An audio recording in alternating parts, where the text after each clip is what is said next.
Hey, it's Diesel Dan 74. We're just getting ready to start to combine some corn. It's September 21st. We had about 2 inches of rain since our last video upload. The corn's picked up some moisture from that, of course.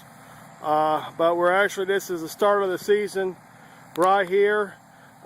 We actually had some wind damage on some corn from the rain, and then we had a little bit of high wind with it.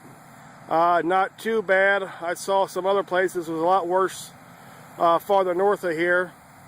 But anyway, we're going to get ready to combine, and I'll get back on here and I'll show you what the kind of yields we're seeing and the moisture, and hopefully we'll see this combine go across the field. Okay, we finally got everything ready to go, and we're starting to combine.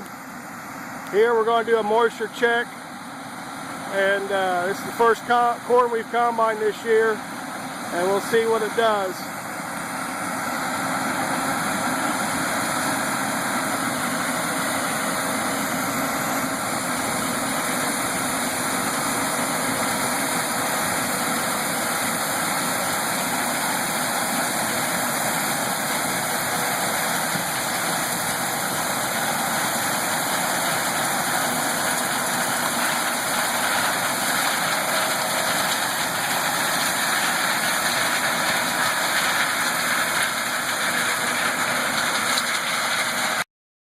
Okay, we're back on here.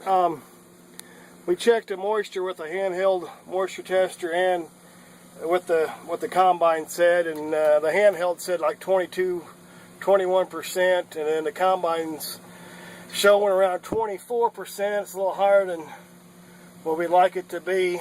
There's 2 varieties in this field, and we're going to try a different variety just to see if there's going to be much difference in the moisture. And then also it's got the variety locator in the combine, and it'll switch back and forth, and the combine will know exactly what variety it's combining in that given place, and it can just very easily just switch back and forth from one variety to the other. So anyway, this is what's going on today. I don't see us getting real fired up to combine a bunch of corn, but kind of get everything out and test everything. It's a good day for that since it's running quite a bit of moisture, and we'll see you next time. Hopefully we'll be actually running pretty hard next time you'll see me on here. So have a good one. See ya.